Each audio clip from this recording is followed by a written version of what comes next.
The Forgotten Beast. The transport shuttle's engines wheezed like an old man climbing stairs as Juno guided it toward the Forgotten Moon outpost. Through the cracked viewport, she could see the skeletal remains of what had once been a strategic military installation, now just rusted metal and broken dreams scattered across gray lunar dust. Her contract was simple enough: fix the failing life support systems, patch up whatever was still salvageable, and get out. The payment wasn't great, but work was work, and Juno had learned long ago not to be picky about where her next meal came from. The shuttle touched down with a grinding thud that sent vibrations through her teeth.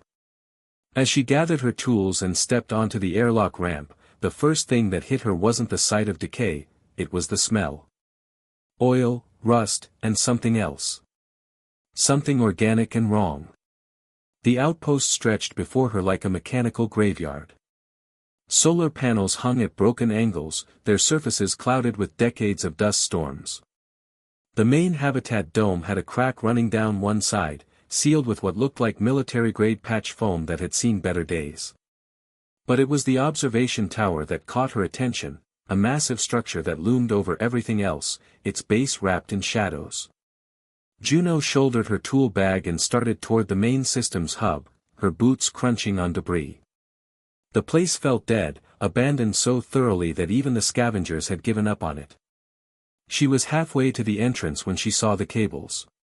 Thick power lines snaked across the ground like metallic vines, all leading toward the base of the observation tower. That was odd. Why would an abandoned outpost still be drawing power to a defunct surveillance system?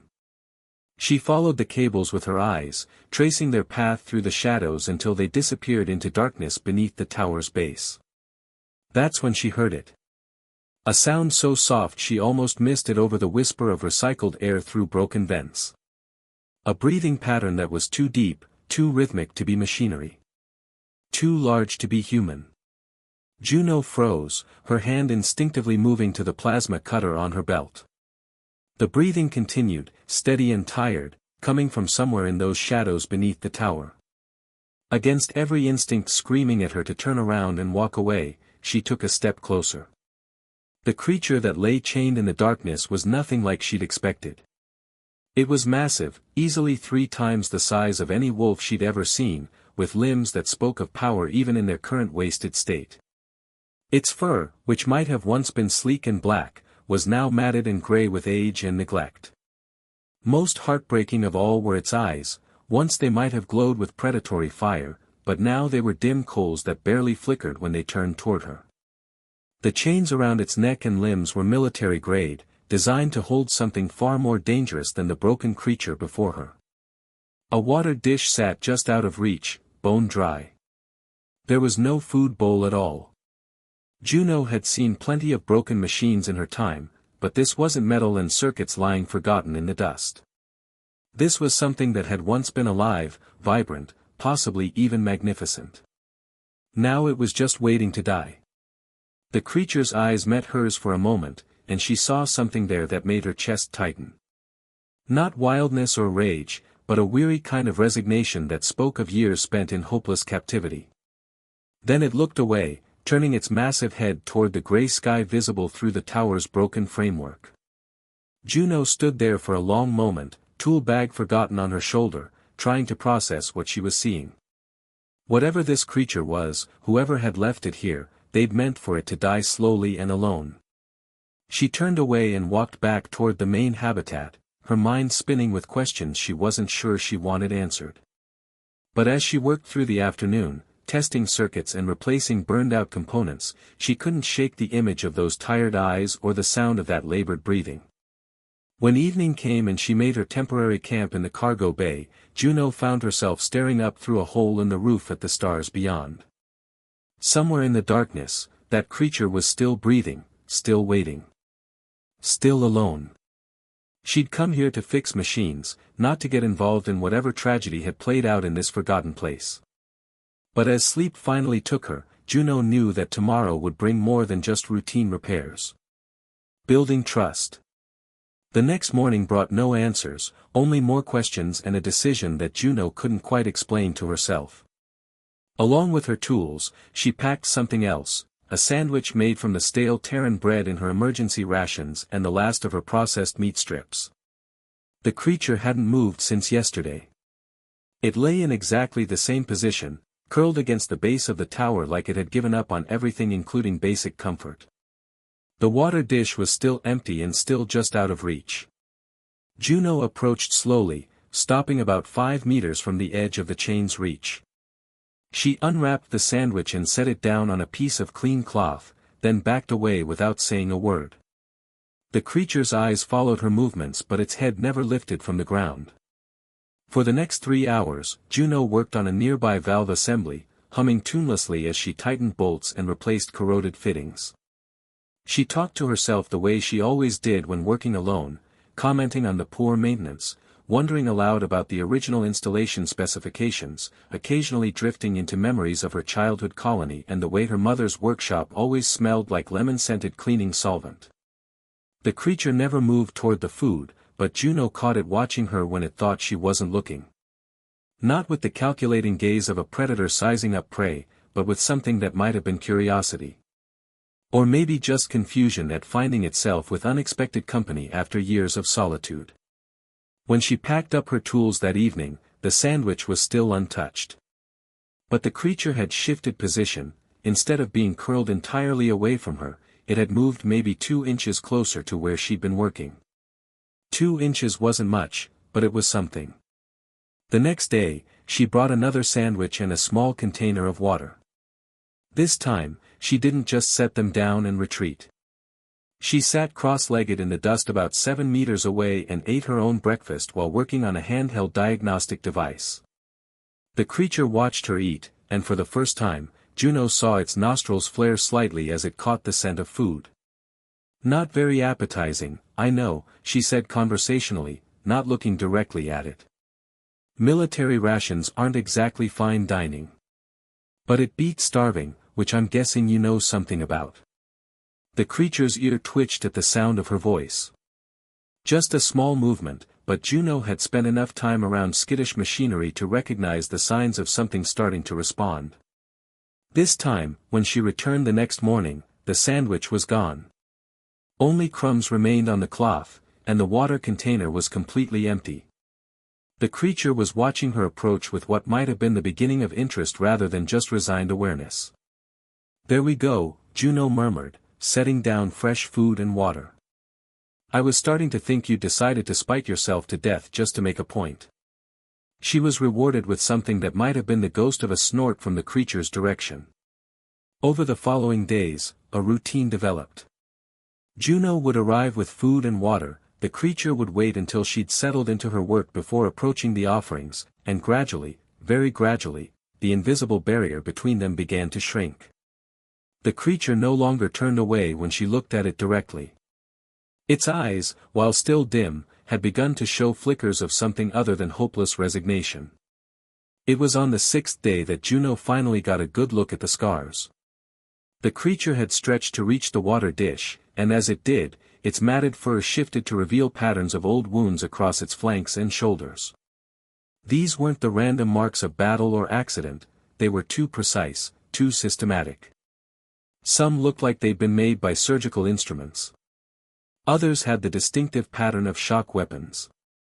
But it was the location of the scars that made Juno's blood run cold.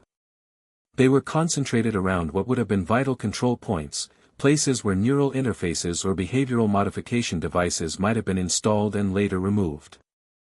Whoever had owned this creature hadn't just chained it up and forgotten about it. They'd experimented on it first. That night, as she tried to sleep in the cargo bay, Juno found herself thinking about the creature's eyes and the way they always seemed to be looking at something far away. Not with the 1,000-yard stare of trauma, exactly, but with a kind of longing that spoke of memories of better times or places. Or maybe they spoke of regret. The thought came unbidden and stuck with her through the restless hours before dawn. What could a creature like that have to regret? And why was it here, chained and abandoned, instead of wherever creatures like it belonged? She had a feeling she was about to find out. Uncovering the truth.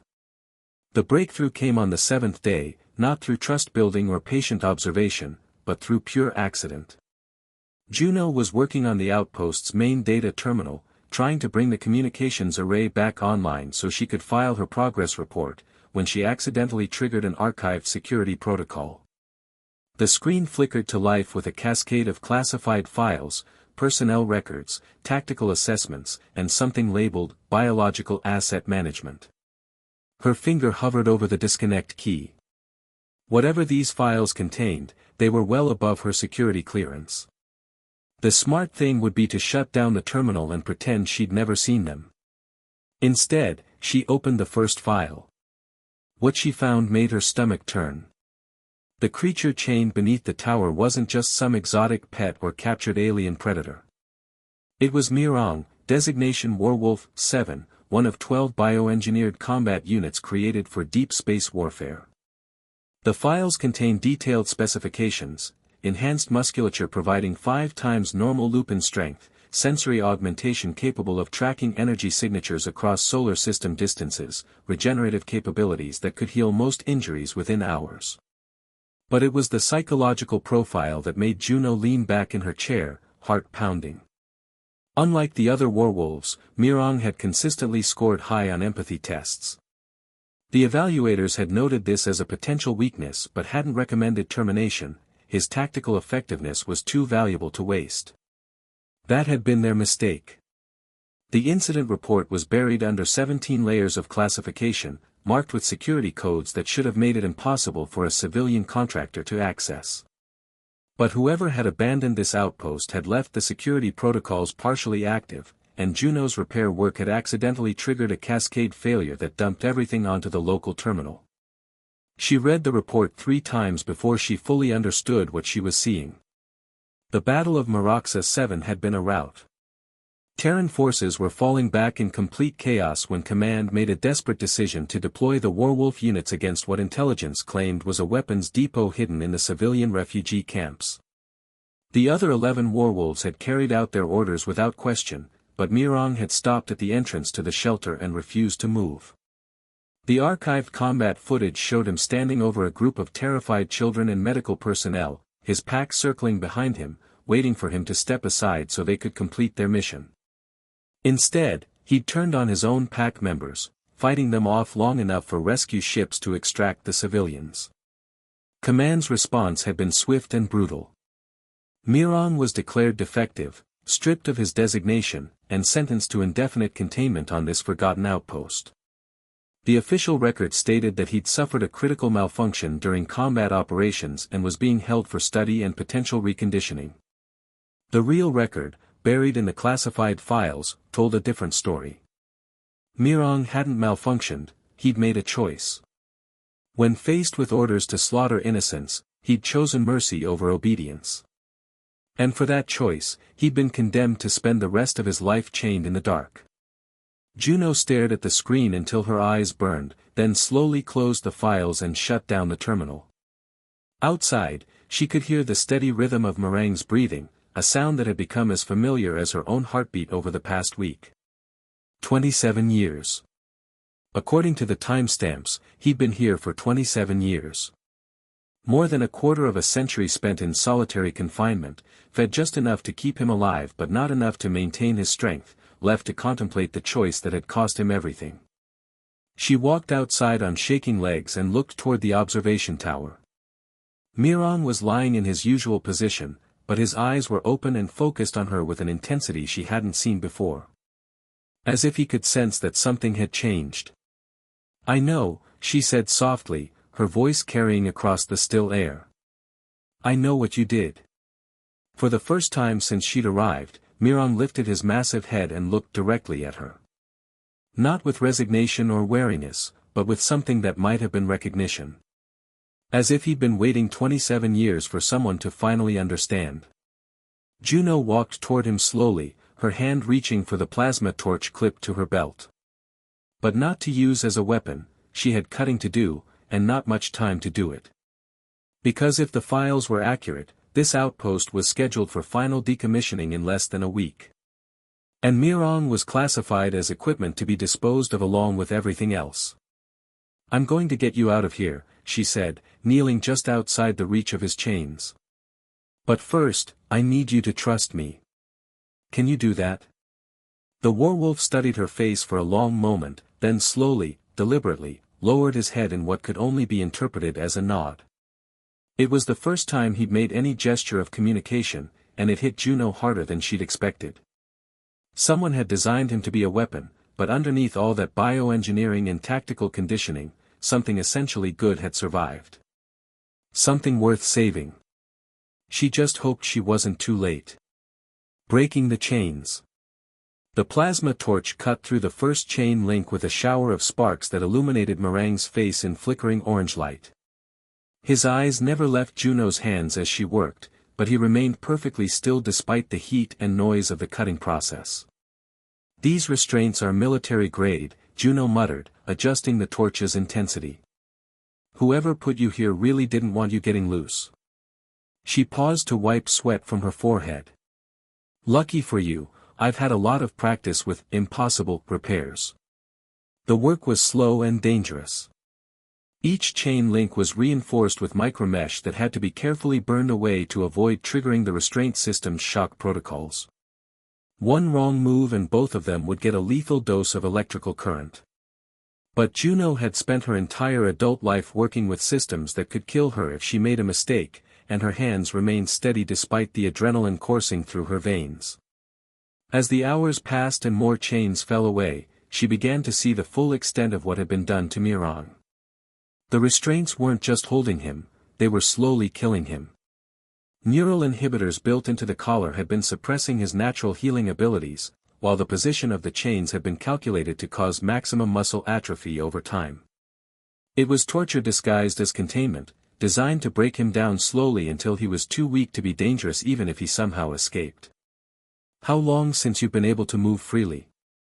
Juno asked as she started on the collar mechanism. It was the most complex piece, filled with circuits that hummed with barely contained energy. Mirang's voice, when it came, was like gravel scraping against stone from years of disuse. "Not since the beginning." The sound of him speaking hit Juno like a physical blow. All this time, she'd been talking to him as if he were just an intelligent animal, but he was fully sapient. He'd understood every word she'd said, every kindness she'd shown him, and he'd been trapped inside his own body for nearly 3 decades with only his thoughts for company. "I'm sorry," she whispered, not trusting her voice to remain steady. "I'm so sorry this happened to you." "Why?" The single word carried the weight of years of unanswered questions. Juno paused in her work, meeting his gaze. "Because you saved those people. Because you chose to be better than what they made you to be. Because nobody deserves this, especially not someone who sacrificed everything to protect innocence." Something shifted in Mirang's expression, not quite hope, but maybe the faintest possibility of it. The collar finally gave way with a sharp crack that echoed off the observation tower's walls. Mirang's head dropped forward as the neural inhibitors went offline, and Juno could actually see color returning to his fur as his natural biology began to reassert itself. "The leg restraints are next," she said, moving to the complex shackles around his limbs. "These might hurt when they come off, your circulation's been restricted for a long time." "I understand," Mirang said simply. As each restraint fell away, Juno watched 27 years of forced atrophy begin to reverse itself before her eyes. Mirang's breathing deepened, his posture straightened, and the dull coals of his eyes began to brighten with returning vitality. The bioengineering that had made him a weapon was also what would save him now. His enhanced metabolism was already working to repair the damage of his long captivity. When the last chain hit the ground with a metallic clatter, Mirang didn't immediately try to stand. Instead, he flexed his paws experimentally, as if relearning what it meant to have control over his own body. "Take your time," Juno said, sitting back on her heels. "Your muscles need to remember how to work again." Slowly, carefully, Mirang pushed himself upright.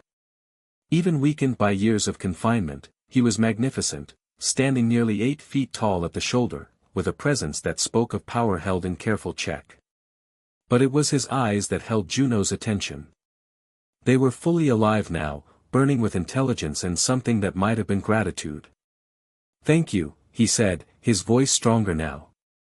I had given up hope that anyone would ever understand. The files said you were scheduled for disposal when the outpost gets decommissioned next week, Juno said. We need to get you off this rock before the cleanup crews arrive. Mirang nodded, then looked up at the stars visible through the tower's broken framework. I have nowhere to go. The military will hunt me if they discover I'm free. I'm still classified as stolen property. Then we'll have to make sure they don't find out, Juno said firmly. I know people who run supplies to the outer colonies, places where questions don't get asked and military databases don't get checked very often. You could disappear out there, start over somewhere nobody knows what you used to be. For the first time since she'd met him, Mirang's expression showed something that might have been the beginning of hope. You would do that? Help me escape. After what I've learned about this place and what they did to you. Juno stood and shouldered her tool bag. Try and stop me. As they walked together toward her shuttle, Mirang moving slowly but steadily as his strength returned, Juno found herself thinking about choices and consequences. Someone had designed Mirang to be the perfect weapon, but they'd underestimated the power of conscience. When faced with an impossible choice, he'd chosen compassion over orders, and that choice had defined the rest of his life. Now it was her turn to make a choice that would change everything. She just hoped she was half as brave as the warwolf walking beside her. Freedom and redemption. The shuttle's cargo bay had never been designed to accommodate a passenger of Mirang's size, but he folded himself into the available space without complaint. As Juno ran through the pre-flight checklist, she couldn't help but notice how he kept staring out the small porthole at the stars beyond. How long since you've seen space from inside a ship? She asked, settling into the pilot's seat. 34 years, Mirang replied quietly. I was still in training when they transferred me to the outpost. I never got to see the galaxy I was supposed to fight for. The shuttle lifted off smoothly, leaving the dead outpost behind. As they cleared the moon's thin atmosphere, Juno felt some of the tension leave her shoulders. They were committed now, there was no going back to pretend this had never happened. Where are we going? Mirang asked, his voice filled with wonder as he watched the stars whirl past the porthole. Kepler Station, first, Juno said, plotting their course on the navigation computer. I have a friend there who owes me a favor. He can arrange new identity documents and passage to the Outer Rim territories. After that. She shrugged. After that, you're free to make your own choices. The journey to Kepler Station took 6 days. During that time, Juno watched Mirang continue his remarkable recovery. His bioengineered metabolism worked overtime to repair decades of damage, but more importantly, she saw him beginning to rediscover who he was beneath the layers of trauma and conditioning. He was curious about everything, the ship's systems, the colonies they passed, the news feeds from the inner worlds. Most of all, he was fascinated by the simple fact of human diversity. The military had only shown him humans as targets or handlers, never as individuals with their own hopes and dreams. There are so many of you, he marveled one day as they watched traffic control feeds from a busy trade hub. All going different places, choosing different paths. How do you coordinate without a command structure? We don't, mostly, Juno laughed. It's chaos, but it's our chaos. Everyone gets to decide for themselves what kind of life they want to live. The concept seemed to fascinate him. In all his years of existence, first as a weapon in training and then as a prisoner, the idea of self-determination had never been a possibility. At Kepler Station, Juno's contact came through with documents identifying Mirang as a deep space surveyor from one of the outer colonies, a profession that would explain his size and enhanced capabilities while raising no military red flags. The forger, a grizzled ex-smuggler named Chen, barely blinked when he saw Mirang's true nature. Friend of Juno's is a friend of mine, he said simply, handing over the data chips. These will get you anywhere in the Outer Rim, no questions asked. Just remember, you're Marcus Gray now, and you've been working asteroid surveys for the past 15 years. From Kepler Station, they traveled to the edge of civilized space, where colony ships departed weekly for worlds that existed only as coordinates on navigation charts. Juno had arranged passage for Mirang on a transport heading to New Canaan, a farming world where his enhanced strength would be valued and his past would be irrelevant. As they stood together in the station's departure lounge, watching the colony ship prepare for boarding, Juno felt an unexpected pang of loss. Over the past weeks, she'd grown accustomed to having Mirang's steady presence nearby. "You don't have to do this alone, you know," she said suddenly. "I could come with you. My skills are portable, and I hear New Canaan needs good mechanics." Mirang looked at her with surprise, then something deeper. "You would leave your life here for someone you barely know?" "I know enough," Juno said firmly. "I know you're brave enough to stand against your own pack to protect innocence. I know you survived 27 years of torture without breaking. I know you deserve to have someone watching your back as you figure out what comes next." For a moment, Mirang didn't speak. When he finally did, his voice was thick with emotion. "I spent so long believing I was broken, that the choice I made on Meraxa 7 proved I was defective. But you saw something worth saving." "I saw someone who chose mercy over orders," Juno corrected. "That's not a defect, that's the best thing anyone can be." The colony ship's boarding call echoed through the departure lounge. Around them, families and individuals began gathering their belongings, preparing to leave everything familiar behind for the promise of a new world. Mirang shouldered the small pack of belongings Juno had helped him acquire, civilian clothes sized to fit his massive frame, a few books about farming and agriculture, and a small toolkit for basic repairs. Everything he owned in the galaxy fit in a single bag, but for the first time in his life, it was truly his. "Thank you," he said, turning to face Juno. "For the food, for freeing me, for helping me find a future. But most of all, thank you for seeing me as more than just a weapon or a victim." Juno smiled, shouldering her own pack. "Thank you for showing me what real courage looks like. Ready to go build a new life, Marcus Gray?" Mirang, Marcus now, smiled back, and in that expression was all the hope and determination that had been buried for nearly 3 decades. "I'm ready."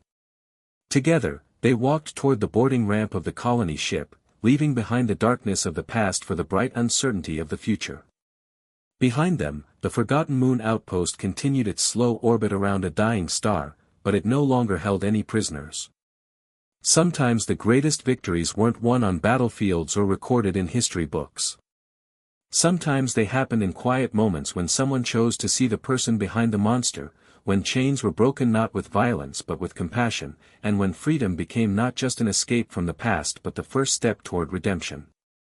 As the colony ship jumped to hyperspace, carrying its passengers toward New Canaan and new beginnings, the galaxy continued its ancient dance of stars and planets, slightly brighter for having one more free soul moving through it.